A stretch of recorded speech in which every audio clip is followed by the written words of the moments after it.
Hello students, welcome to our canonical classes. Last videos में आपने पढ़ा था कि हिट एंड ट्रायल मेथड से इक्वेशन को कैसे बैलेंस किया जाता है। फाइन, तो now in this class I will tell you how to balance a chemical equation in a easy way. बहुत ही इजी वे बताऊंगी आपको केमिकल इक्वेशन बैलेंस करने का। बस वो किस चीज के ऊपर बेस्ड है, आपके एलजेब्रा के ऊपर बेस्ड है, आपके एलजेब्रिक एक्सप्रेशन के ऊपर बेस्ड है। ठीक है, अगर आपका मैथ्स अच्छा है तो आप इस इक्वेशन को बहुत अच्छे से कर सकते हैं, नहीं भी अच्छा तो भी इक्वेशन इतनी आसानी से सॉल्व करता कि आप इसको सॉल्व कर लेंगे।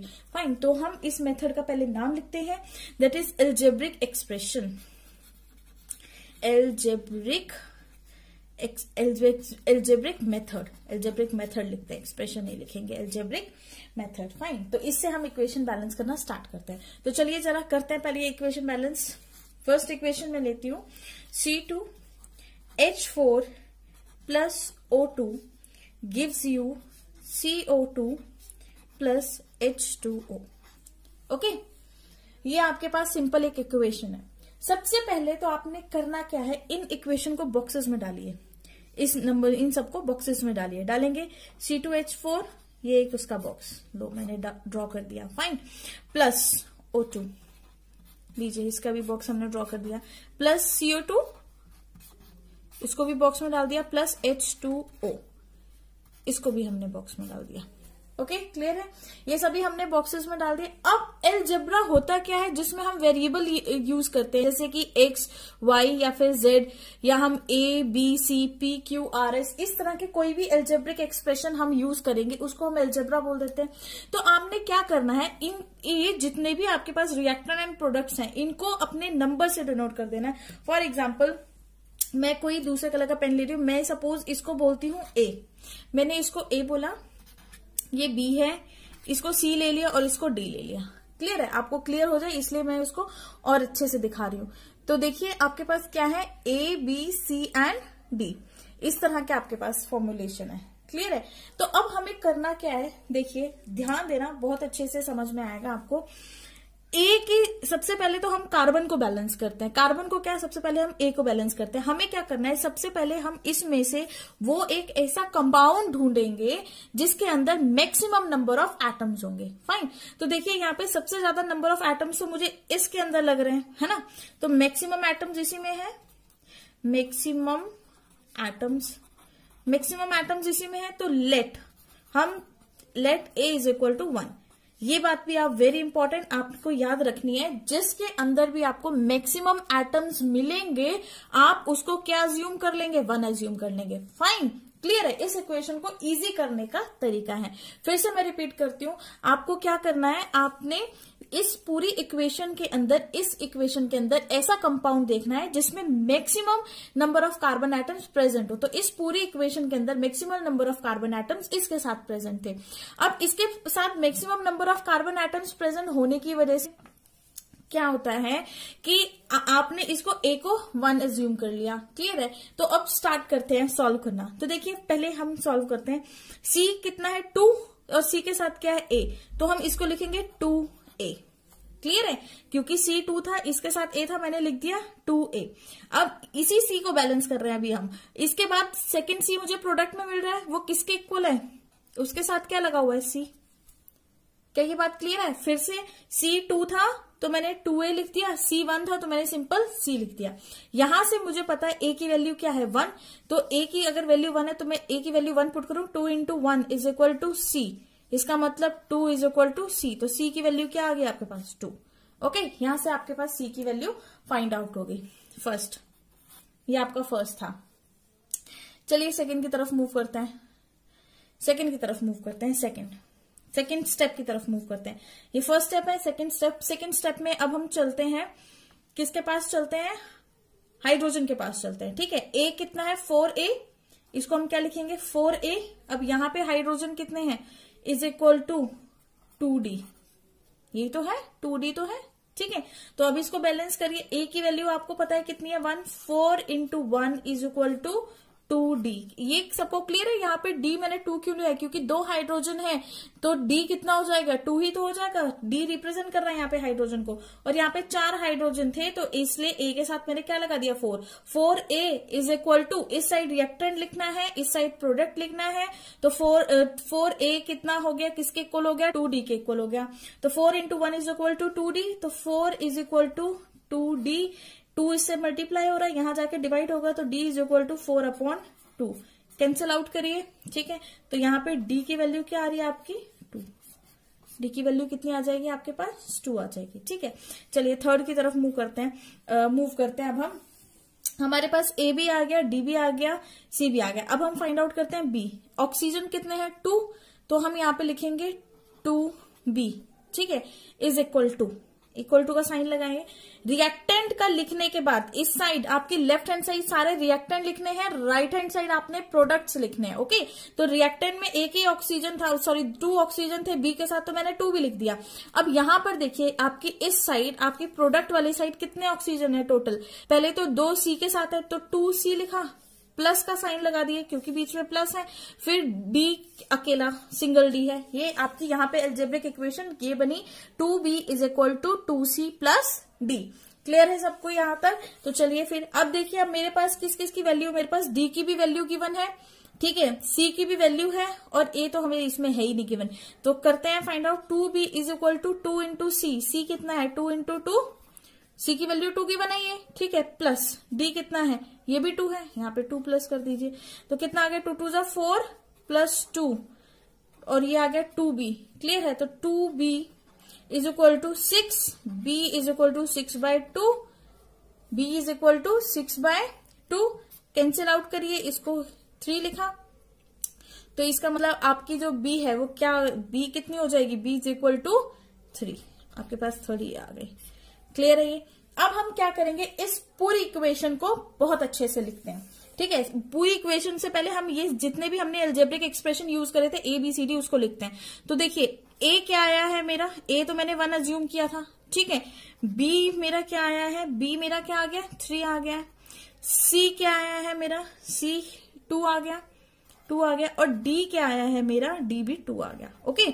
तो ये वो नंबर्स हैं जो आपने इस अलजेब्रिक इक्वेशन से फाइंड आउट किए। अब बस जहां पर A की वैल्यू, B की वैल्यू, C की वैल्यू, D की वैल्यू पुट कर दे, क्या कुछ भी मुश्किल नहीं है। तो अब देखिए इक्वेशन क्या बनेगी आपकी? इक्वेशन क्या थी? C2H4 है ना, plus O2 gives you CO2 plus H2O। ये इक्वेशन थी, ये आपका A था, ठीक है। तो A की वैल्यू क्या है? 1, तो यहाँ पे 1 पुट करिए। चाहे लिखें चाहे ना लिखें एक ही बात होती है ना। 1 को आप दिखा भी सकते हैं, लिखकर शो भी कर सकते हैं, और नहीं भी कर सकते, उसका कोई इश्यू नहीं है। तो सेकंड आप A, उसके बाद था ये B की कितनी आई है? 3, तो आप इसको 3 कर दें, ठीक है। उसके बाद ये था C की कितनी आई है? 2, और D की कितनी आई है? आपकी 2। क्लियर है? अब हम चेक करते हैं कि क्या ये इक्वेशन सॉल्व जो हमने इस मेथड से किया है, अलजेब्रिक मेथड से जो हमने ये इक्वेशन सॉल्व किया, क्या ये हमारा मेथड करेक्ट है? क्या total number of reactant is equal to total number of product है? क्या ये फॉलो कर रहा है law of conservation of mass? तो ये सारी चीजें अब हम चेक करते हैं। तो देखिए, अगर हम रिएक्टेंट की साइड देखें तो मेरे पास कितने कार्बन है? 2 कार्बन है, ओके। और उतने ही 2 कार्बन मुझे प्रोडक्ट वाली साइड मिल रहे हैं, तो मेरा इसका मतलब मेरा carbon is balanced, carbon balanced हो गया। उसके बाद हाइड्रोजन देखिए, 4 1 जा 4, 4 हाइड्रोजन यहां पर है, और 2 2 जा 4, इसका मतलब हाइड्रोजन भी क्या हो गया? बैलेंस हो गया। अब रह गया ऑक्सीजन, 3 2 जा 6, 6 ऑक्सीजन इस साइड है, 2 2 जा 4 5 6, तो ऑक्सीजन भी क्या हो गया? आपका बैलेंस हो गया, ठीक है। तो दोनों side reactant is equal to product, मतलब left hand side is equal to right hand side, और ऐसी इक्वेशन को आप क्या बोलते हैं? Balanced chemical equation, okay. तो ये मेथड बहुत इजी मेथड है, बहुत इफेक्टिव मेथड है।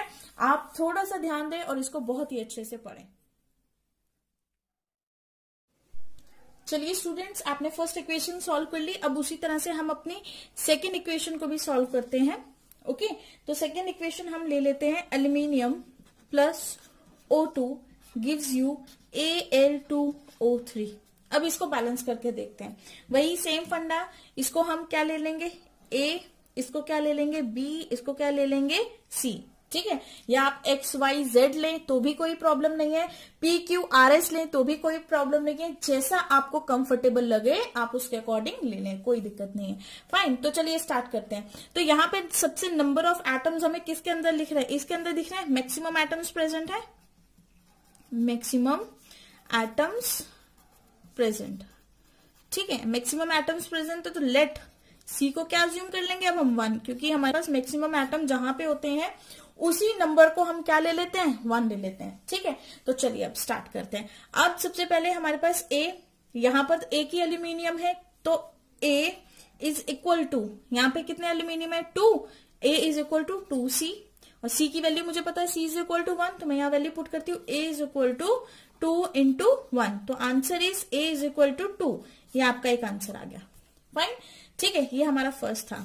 सेकेंड, अब हम चलते हैं बी की तरफ मूव करते हैं। बी में देखिए 2B, क्योंकि 2 ऑक्सीजन है, बी के साथ 2B हो गया। अब यहाँ पे C था, इज इक्वल टू डालो, प्रोडक्ट जब लिखने बाद प्रोडक्ट की साइड लिखते हैं तो उससे पहले इज इक्वल टू हमें डालना बहुत इंपॉर्टेंट है। Then we have to write कितने ऑक्सीजन है, यहाँ पर 3 ऑक्सीजन है, तो ये C, तो ये कितना हो गया, 3C हुआ कि नहीं, बिल्कुल हो गया। फाइन, अब देखिए C is equal to 1, C की वैल्यू 1 पुट करे तो ये क्या हो गया, 2B is equal to 3 into 1, clear है। तो B की वैल्यू क्या आ गई, 3/2, ये आपकी B की वैल्यू आ गई। ओके, तो अब हम फिर से लिखते हैं, A मेरा 2 है, B is equal to 3/2 and C is equal to 1। Okay, अब देखिए मेरे पास यहाँ पर जो मेरा B है वो क्या आया है, 3/2 फ्रैक्शन में आया है। तो आप इसको इक्वेशन में एज इट इज भी यूज कर सकते हैं, लेकिन अगर आपको इस इक्वेशन में क्या होता है कि आपको फ्रैक्शन लिखने में अच्छा नहीं लगता है ना, तो अब हम क्या करेंगे, इसके फ्रैक्शन को सॉल्व करेंगे। इसके फ्रैक्शन को सॉल्व करने के लिए मुझे इस टर्म को एक ऐसे नंबर से मल्टीप्लाई करना पड़ेगा कि मेरा 2 कैंसिल हो जाए। ओके, तो मैं इसको मल्टीप्लाई बाय 2 कर दूं, बिल्कुल। अगर मैं B को 2 से मल्टीप्लाई कर रही हूं तो इसका मतलब A भी 2 से मल्टीप्लाई करे, क्योंकि ये सेम रिएक्शन का ही तो पार्ट है, और इसका मतलब ये भी मल्टीप्लाई करेगा 2 से, करेगा कि नहीं, मतलब A भी मल्टीप्लाई करेगा, B भी मल्टीप्लाई करेगा, तभी तो C मल्टीप्लाई करेगा। आप अकेले ऑक्सीजन को मल्टीप्लाई करके कैसे दिखा सकते हो, पॉसिबल ही नहीं है। ये पूरी एक रिएक्शन का पार्ट है, इसीलिए अगर आपने एक से मल्टीप्लाई किया है तो आपने बाकी बचे हुए दोनों से भी मल्टीप्लाई करना है। तो ये हो गया इससे कैंसिल, A आ गया 4, B आ गया आपका 3 और C आ गया आपका 2। तो फिर से लिखते हैं नई values, A is equal to 4, B is equal to 3 and C is equal to 2। ये आपकी इक्वेशन आ गई। अब यहां पे लिखते हैं फिर से, aluminium plus O2 gives you Al2O3।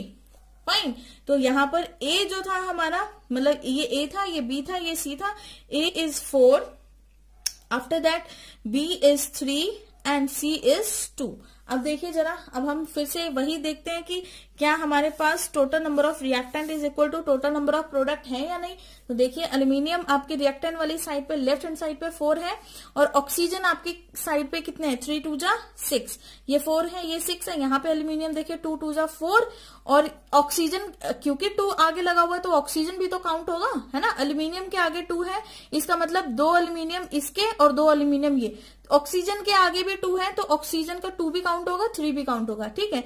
तो एल्यूमिनियम का क्या होता है, 2 2 जा 4 और 3 2 जा 6, क्लियर है। तो यहाँ पर 6 ऑक्सीजन हो गए, यहाँ पर भी 6 ऑक्सीजन है, 4 एल्यूमिनियम है तो 4 एल्यूमिनियम। इसका मतलब left hand side is equal to right hand side, hence proved. हमने ये प्रूव कर दिया कि हमारी इक्वेशन बैलेंस्ड है, हमारी इक्वेशन फॉलो कर रही है law of conservation of mass, hence हमारी इक्वेशन बिल्कुल करेक्ट इक्वेशन सॉल्व हुई है।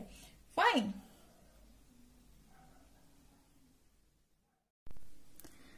चलिए स्टूडेंट्स, अब हम थर्ड एग्जाम्पल कर लेते हैं। अब आपका एक थर्ड एग्जाम्पल लेकर आते हैं।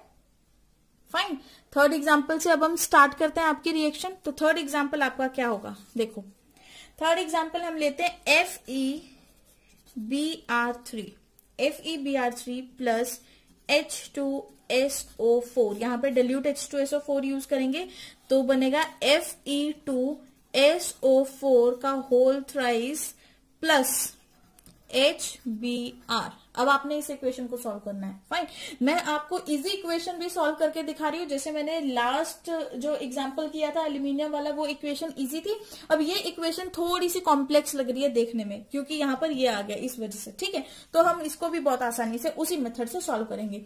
तो देखिए, सबसे पहले आप इसको A पुट करेंगे, इसको B पुट करिए, इसको C पुट करिए, इसको D पुट करिए। क्लियर है? ये आपने ABCD पुट किया। चलो अब स्टार्ट करते हैं करना। यहाँ पर बहुत इजी है। तो सबसे पहले आयरन A है, तो आयरन को A लिखिए। यहाँ पे एक ही आयरन है, तो A इज इक्वल टू कितने आयरन है? यहाँ पर 2 आयरन है, तो क्या आ जाएगा 2C। जो आपका ये आपका वेरिएबल होता है वो प्लस ये। फाइन, आपने ये लिखना होता है, आपने कितना लिख दिया 2C। चलिए क्लियर है। अब यहाँ पे सबसे ज्यादा नंबर ऑफ एटम्स इसमें है, तो इसका मतलब C is equal to 1। Clear है ये बात? हमने उस अल्फाबेट को 1 लेना होता है, उस अलजेब्रिक एक्सप्रेशन को 1 लेना होता है जिसमें मैक्सिमम नंबर ऑफ एटम्स होते हैं। तो मैक्सिमम नंबर ऑफ एटम्स यहाँ पे है, तो मेरा A is equal to 2C आ गया। तो A is equal to 2 into 1। तो आंसर क्या आ गया? A is equal to 2। तो मेरा पहला A फाइंड आउट हो गया। क्लियर है? फर्स्ट हमने फाइंड आउट कर लिया। Then we go for second, that is B। अब हम B के लिए जाते हैं। ठीक है, B के लिए जाते हैं, तो B में देखेंगे, B के लिए लिखते हैं या फिर पहले हम हाँ चलो B के लिए लिख लेते हैं, फिर बाद में BR को बैलेंस हो जाएगा BRB। तो B में देखिए आपके पास क्या आ रहा है यहाँ पर 2B। B कितना आ रहा है 2B, क्योंकि 2 हाइड्रोजन थे। ठीक है, और is equal to D। Okay fine. तो अभी आपके पास 2B और D की कोई इक्वेशन नहीं आई है, तो हम इसको छोड़ देते हैं। नेक्स्ट हम इस थर्ड की तरफ मूव करते हैं। थर्ड हम इसी को लेकर चलते हैं। B जो है S, सल्फर को लेते हैं। सल्फर को हमने सॉल्व करना स्टार्ट किया। ओके, जो अभी इक्वेशन सॉल्व नहीं हुई इसको एज इट इज छोड़े, जब इसका में से किसी डिजिट का पता लग जाएगा तो हम उसको सॉल्व कर लेंगे। अभी देखिए B, यहाँ पे हम सल्फर को ले रहे हैं। ठीक है, सल्फर को मैंने B ले लिया, सिंगल B आ गया यहाँ पर। अब उसके बाद अब आगे मूव करिए। अब सल्फर आपके पास कहाँ पे है? यहाँ पर। तो ये सल्फर किससे मल्टीप्लाई हो रहा है? 3 से, तो इसका मतलब 3C आ गया। 3C। अब आप B की वैल्यू यहां से निकाले, B is equal to 3 into 1। तो B की वैल्यू क्या आ गई? B is equal to 3। आपके पास B कितना आ गया? 3। अब B की वैल्यू उसमें पुट कर दीजिए। 2 into 3 is equal to D, क्योंकि B की वैल्यू अभी हमने 3 फाइंड आउट करी है, तो हमने यहाँ पे 2B में B की वैल्यू पुट कर दी और इज इक्वल टू D। तो 3 2 जा कितना हो गया? 6। D is equal to 6। D की वैल्यू आपके पास क्या आ गई? 6 आ गई। तो हमारे पास A भी फाइंड आउट हो गया, B भी फाइंड आउट हो गया, सॉरी B भी फाइंड आउट हो गया, D भी फाइंड आउट, और C इज इक्वल टू 1। हमारे पास C क्या है? 1 है C। ठीक है, तो अब हम लिख लेते हैं कि मेरे पास A कितना गिवन है 2, B कितना गिवन है 3, D कितना गिवन है 6, B हाँ C कितना गिवन है 1। वैसे मैंने सीरीज में लिखना था, ऊपर नीचे हो गया, तो आप इसको सीरीज में लिख लेना, कोई इश्यू नहीं है। ठीक है, तो ये आपके एक्सप्रेशन आ गए जो आपने फाइंड आउट करे। ओके, तो अब इक्वेशन बना लेते हैं। तो आपकी इक्वेशन क्या है? FeBr3 plus H2SO4 gives you, क्या देता है आपको? Fe2SO4 का होल थ्राइस प्लस HBr, यही आपको देगा, प्लस HBr। फाइन, तो ये आपका A है, तो A आपका 2 आ गया। ये आपका B था, B आपने 3 लिख दिया। ये आपका C है, C आपका 1 आ गया। और ये आपका D है, तो इधर आप लिख देंगे 6। ठीक है, D कितना है? 6। ये हो गया आपका। अब फिर से आप फॉलो करिए इस इक्वेशन को, काउंट करेंगे। आयरन यहाँ पर कितने हैं? 2। यहाँ पर भी आयरन कितने हो गए? 2। चलिए, हमारा iron is balance, iron balanced हो गया। उसके बाद हम चलते हैं ब्रोमीन के पास। BR के साथ 3 और आगे 2 लगा है, तो 3 2 जा 6। हमेशा याद रखेंगे, जो भी ये इसके पैरों से लगा होता है ना, नीचे लगा होता है और आगे, ये दोनों को हम हमेशा मल्टीप्लाई करके निकालते हैं। 3 2 जा 6। ठीक है, तो यहाँ पे 6 ब्रोमीन एटम्स हो गए, और यहाँ पे H और Br दोनों के आगे 6 लगा, तो यहाँ पर भी 6 ब्रोमीन एटम हो गए। इसका मतलब मेरा ब्रोमीन भी क्या हो गया? एकदम से बहुत अच्छे से वो भी क्लियर हो गया कि ब्रोमीन भी बैलेंस हो चुका है। तो चलिए अब नेक्स्ट हम मूव करते हैं हाइड्रोजन की तरफ। हाइड्रोजन 3 2 जा 6। ठीक है, यहाँ पे 6 हाइड्रोजन है, और यहाँ पर कितने हाइड्रोजन है? यहाँ पर भी 6 हाइड्रोजन है। लीजिए, हाइड्रोजन तो सामने से ही बैलेंस हो गया आपका। Next move two sulphur. Sulphur यहाँ पर H2SO4 में के आगे 3 लगा रखा है, तो सल्फर भी 3 हुआ। ठीक है, और यहाँ पर सल्फर 3 से मल्टीप्लाई हो रहा है, और एक जगह 1 से, तो 3 1 जा 3, तो यहाँ पर भी सल्फर 3 हो गया। तो लीजिए, सल्फर भी आपका बैलेंस हो गया, सल्फर भी बैलेंस हो गया। अब चलते हैं ऑक्सीजन की तरफ। 4 3 जा 12, यहाँ पर आपके 12 ऑक्सीजन है। ठीक है, और यहां पर भी 4 3 जा 12, ऑक्सीजन भी आपके 12 हो गए। फाइन, तो आपके पास left hand side is equal to right hand side. Very easy. Left hand side is equal to right hand side. It means this reaction follows law of conservation of mass. और अगर ये law of conservation of mass follow कर रही है तो हमारी जो balancing हुई है इक्वेशन की वो बिल्कुल करेक्ट हुई है। चलिए students, let us take another example. अब हम एग्जांपल नंबर 4 करेंगे। ठीक है, अभी तक आपने तीनों एग्जाम्पल्स को अच्छे से समझा पढ़ा। अब हम एग्जाम्पल नंबर 4 करते हैं। अब ये भी मतलब एक आपकी हाइड्रोकार्बन की रिएक्शन है, कार्बोनाइल्स कंपाउंड्स की रिएक्शन है, तो इसको भी ध्यान से समझना। C4H10 आप ये रिएक्शन लेते हैं। ठीक है, C4H10 plus O2 gives you CO2 plus H2O। ठीक है, क्या दे रहा है आपको? CO2 plus H2O।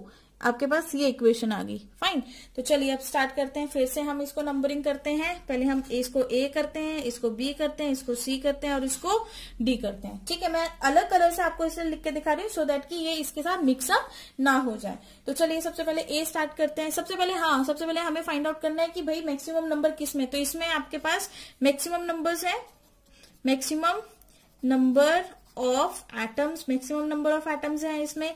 तो ए को आप क्या अज्यूम कर लेंगे? 1 लीजिए। ए हमारा क्या हो गया? 1। चलो हो गया सॉल्व। ए 1 हो गया। तो चलिए अब स्टार्ट करते हैं। ओके, क्लियर है? अब हम स्टार्ट करते हैं। तो सबसे पहले हम ए इधर से लेकर चलते हैं, 4A कार्बन को लेकर चलते हैं। तो ए कार्बन के साथ है तो 4A इज इक्वल टू, यहाँ पे कार्बन क्या है? C के इक्वल है। ठीक है, तो ए की वैल्यू 1 है तो 4 into 1 is equal to C। तो हम इसको क्या कर सकते हैं? C is equal to 4। ये आ गया आपका आंसर। C आपने फाइंड आउट कर ली। ठीक है, सेकंड स्टेप की तरफ मूव करते हैं। अब हम फाइंड आउट कर लेते हैं पहले B को। ओके, तो यहाँ पे कितना B है? 2B है। 2B इज इक्वल टू, ये कितना है? 2C, क्योंकि 2 ऑक्सीजन C के साथ है तो 2C प्लस D। आपके पास ये इक्वेशन आ गई। फाइन, तो अब आप इसको सॉल्व कर लीजिए। आपके पास C की वैल्यू गिवन है यहाँ पर और D की आपके पास वैल्यू अभी गिवन नहीं है। तो कोई बात नहीं, अभी आप इस इक्वेशन को एज इट इज छोड़ सकते हैं, कोई दिक्कत वाली बात नहीं है। पहले हम हाइड्रोजन को सॉल्व कर लेते हैं। चलिए पहले आप हाइड्रोजन को सॉल्व कर लेंगे। थर्ड हाइड्रोजन क्या है यहाँ पे? A10 है, 10A लिखेंगे हम इसको। ठीक है, चलो इसको अच्छे से लिख देते हैं। 10A आ गया। 10A is equal to hydrogen और कहाँ पे? यहाँ पर है, is equal to 2D। Okay, और A की वैल्यू आपको पता 1 है तो 10 into 1 is equal to 2D। तो इसको यहां से करेंगे तो क्या हो गया? 10/2 इज इक्वल टू D। इसको कैंसिल करके D की वैल्यू क्या आ गई आपकी? D is equal to 5। D आपके पास क्या आ गया? 5। क्लियर है यहाँ पर? तो चलिए अब आपके पास यहाँ पे D की वैल्यू भी है, C की वैल्यू भी इसमें पुट कर दें। ओके, तो अब आप पहले तो B क्या, आपको 2B फाइंड आउट करना है। 2 इंटू C की वैल्यू इज 4, तो 4 पुट करिए प्लस 5 करिए तो कितना हो गया? 4 2 जा 8 प्लस 5 2B आ गया। ठीक है, 8 प्लस 5 इज इक्वल टू 13। तो B इज इक्वल टू 13/2, क्योंकि ये वाला 2 इसके नीचे चला जाएगा। ठीक है, तो आपकी B की वैल्यू क्या आ गई? 13 डिवाइडेड बाय 2, ये आपकी B की वैल्यू आ गई। क्लियर है? तो अब हम क्या करेंगे? अब हम यहाँ पे लिखेंगे कि हमारा A कितना है। A is equal to 1, B is equal to 13/2। ठीक है, C is equal to 4 and D is equal to 5। Clear है? अब आपने ये लिखा। अब हमें इसको हटाने के लिए क्या करना पड़ेगा? Multiply by 2। तो इसको भी मल्टीप्लाई बाय 2, इसको भी मल्टीप्लाई बाय 2 और इसको भी मल्टीप्लाई बाय 2। ठीक है, सबको मल्टीप्लाई कर दिया तो A आपके पास कितना आ जाएगा? 1 2 जा 2, A is equal to 2, B is equal to 13। इससे ये कैंसिल हो गया तो B 13 आ गया आपका। ठीक है, B इज इक्वल टू 13, ये 13 B दिख रहा है तो इसको 13 ऐसे लिखते हैं। फाइन, और C जो आपका C आया है, C 4 2 जा कितना हो गया? 8, तो आपका 8 आ गया और D कितना आ गया आपका? 10 आ गया। अब हम अगर इक्वेशन लिखें अपनी तो क्या है? C4H10 plus O2 gives you CO2 plus H2O। आपके पास ये इक्वेशन है। ठीक है, ये आपका A है, ये B है, ये C है, ये D है। तो A है 2, B कितना है आपका 13, C कितना है आपका 8 और D कितना है आपका 10। ओके, तो अब देखिए कार्बन 4 है यहाँ पे, सॉरी 8 है यहाँ पे। C 4 2 जा 8 और यहाँ पे कार्बन 8 है, मतलब कार्बन मेरा बैलेंस हो गया। हाइड्रोजन देखिए 10 टू 20, यहाँ पे 10 टू 20, हाइड्रोजन भी आपका बैलेंस हो गया। ठीक है, अब ये देखिए ऑक्सीजन 13 टू 26 आपके पास हो गए टोटल 26। अब यहाँ पे देखिए 2 8 16, 16 और 10 कितने हो गए 26, ऑक्सीजन भी आपका बैलेंस हो गया 26। ठीक है, तो कार्बन हाइड्रोजन ऑक्सीजन तीनों चीजें बैलेंस हो गई। इसका मतलब जो आपका left hand side is equal to right hand side, जो आपका लेफ्ट हैंड साइड है वो किसके बराबर है, आपके राइट हैंड साइड के। तो हेंस इक्वेशन प्रूव की हमने। ये इक्वेशन फॉलो कर रही है लॉ ऑफ कंजर्वेशन ऑफ मास, और ये बहुत अच्छा मेथड है, बहुत इजी मेथड है। एक बार आप इस मेथड को समझ लें तो आपकी कोई भी ऐसी इक्वेशन नहीं है जो बैलेंस ना हो सके। ठीक है, तो आप अच्छे से इस इक्वेशन को दोबारा से रिपीट करके सारी वीडियो देखें और प्रैक्टिस करें खुद। उसके बाद जो मैंने आपको वर्कशीट प्रोवाइड किया, आप उस वर्कशीट को अच्छे से पढ़ाई करें उससे। Okay, thank you for listening.